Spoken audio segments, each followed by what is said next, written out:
Now we're going to look at one of the more interesting concepts that arose out of quantum mechanics and out of Planck's and Einstein's work on photons, and that is the concept called wave-particle duality.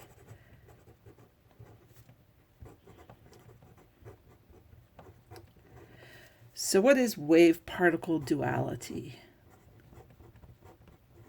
First, I got to try and spell it correctly. There we go. Okay, so essentially what it is what we've just seen over the last few weeks, is that sometimes light acts like a wave, and sometimes light acts like a particle. And in fact, both the wave and the particle models of light are valid. That's what wave-particle duality essentially is. That both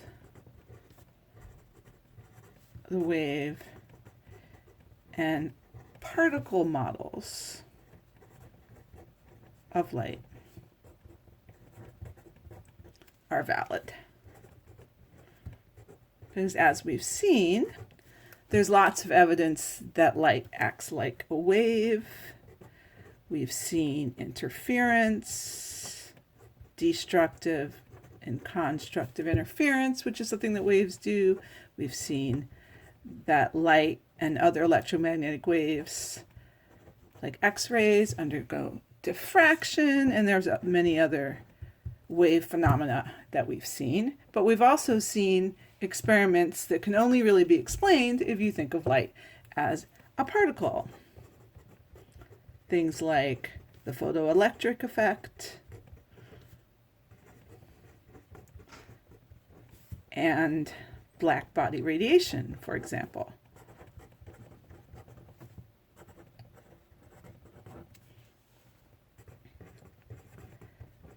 So essentially what we're saying, what physicists say, is that you have to change your picture of light or adapt your picture of light depending on the type of experiment you're doing, whether it's a quantum mechanical experiment like the photoelectric effect, where individual electrons absorb photons, particles of light, or whether it's an experiment where the wave-like nature of the light is important.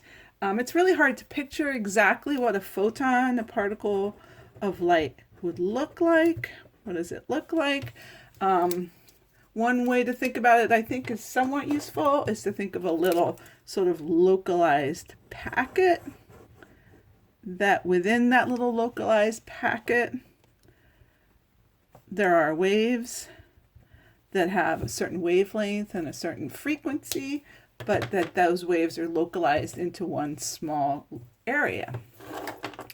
So now Einstein and Planck and all these guys were thinking about wave-particle duality and how light acts like both a particle and a wave. And it wasn't much longer when another physicist came along, a guy named de Broglie, Louis de Broglie. Let's write his name down. And Louis de Broglie proposed that, well, if light can act like a particle, then maybe matter particles can have wave-like qualities or act like waves. So he proposed that matter also has wave-like properties.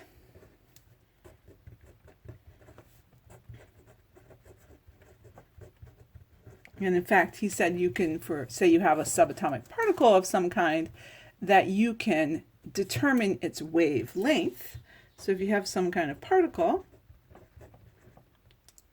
that you can define what's known as the de Broglie wavelength, lambda, the same way we found the wavelength for a photon, i.e. it's Planck's constant divided by the momentum of the particle.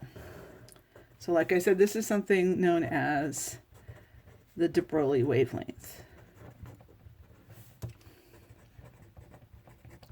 So now you might say, okay, fine, matter has a wavelength, why don't I see matter waving or oscillating? Like, where is this wavelength? What's going on here?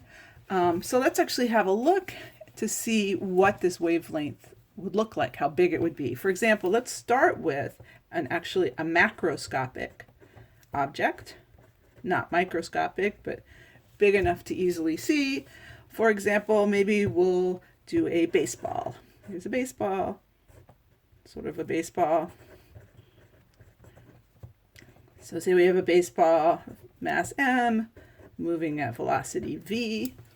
Okay, and let's see, a typical baseball has, say, a mass of around 140 grams, and let's give it a speed of 45 meters per second. That's kind of a typical baseball speed, and let's calculate its de Broglie wavelength. So what's its wavelength going to be? So we're just going to do Planck's constant divided by the momentum. So again, Planck's constant is our 6.626 times 10 to the minus 34 joule seconds. And we're going to divide by the momentum, which, as you probably remember, is just mass times velocity. So we want to do this in mass in kilograms, so that's 0.140 kilograms for the mass, and now our velocity is already in SI units, it's in our meters per second, so we're fine on that. Okay, so those units will all hopefully sort themselves out to meters, and what do we get for the wavelength? We get about 1.05 times 10 to the minus 34 meters. Because Planck's constant is so small, we get a tiny, tiny little wavelength. So essentially, this is not visible. You can't see this wavelength, okay? You can't see basically the baseball waving because the wavelength is way, way, way too small. You would never see this actual sort of variation, okay? So that's for a macroscopic object. Now let's look at a microscopic object, not just a microscopic object. Let's look at a subatomic object. So hopefully you can still see all that. Let's look at an electron. So what if we now have a little electron, little negatively charged electron, okay, and let's have the electron going at the same speed, okay, as we had our baseball going. So, and we know what the electron mass is. Actually, let's write down mass first. The mass of an electron is 9.11 times 10 to the minus 31 kilograms. So very, very small mass. But again, we're going to do a speed of 45 meters per second. Okay. And we are going to slide that over so we can see it a little bit better. Okie dokie. So now let's calculate this one's de Broglie wavelength. The electrons. So again, Planck's constant, 6.626 times 10 to the minus 34 joule seconds divided by the momentum mass, our 9.11. So now we have a small number on the bottom as well as a small number on the top, right? 10 to the minus 34 on the top, 10 to the minus 31 on the bottom here. So that means that we're going to get a much bigger wavelength here. In this case, we get a wavelength of about 1.62 times 10 to the minus 5 meters, or about 16 micrometers. Okay, so now in comparison to the size of an electron, which is essentially a point-like particle, a very, very small particle, that's actually a wavelength that's measurable. That's a wavelength where we could build, for example, a two-slit experiment, and we should be able to see interference in that two-slit experiment. Or with a single slit, we should be able to see electrons diffract. That's a measurable, okay, wavelength.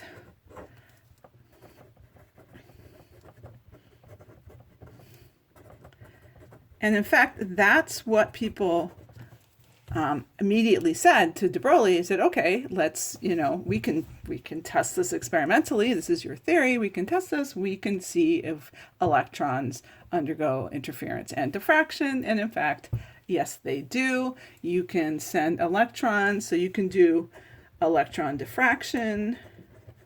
And I will show you an image of electron diffraction in Canvas, so you can see what that looks like. It's a lot like X-ray diffraction, where basically you use atomic crystals, much like they do with X-ray diffraction, right? To make to create electron diffraction patterns. So use atomic crystals, and you can create electron diffraction patterns. These really pretty two-dimensional patterns like we saw with the X-ray diffraction. And then the other thing you can do, because electrons have this wave-like property, is you can also build microscopes. So you can build electron microscopes. And the nice thing about these microscopes is that you can tune the wavelength, right? Because the wavelength is equal to h over p, Planck's constant. I'm going to slide that up now so you can see it. So since the wavelength is equal to h over p, if you make p big enough, then you can have a very small wavelength. So this is tunable. Basically, you can adjust the size, which is not true for visible light. Visible light has a fixed wavelength range. And one thing we didn't talk about in this class is that the resolution of your images depends on the wavelength. And the smaller wavelength, the higher resolution. So with a smaller wavelength, which you can get with a high momentum here, you can get much higher resolution imaging. And some of you may have noticed we have this amazing lab on campus called 4D Labs. And one of the things they have in 4D Labs is a whole collection of different types of electron microscopes that if you start doing some research with a professor, you might get a chance to use one of these really fancy electron microscopes that do exactly this. They accelerate electrons, and then they use them to image very small objects. And I will show you in Canvas some pictures and maybe a few little videos of the different types of electron microscopes and how they work.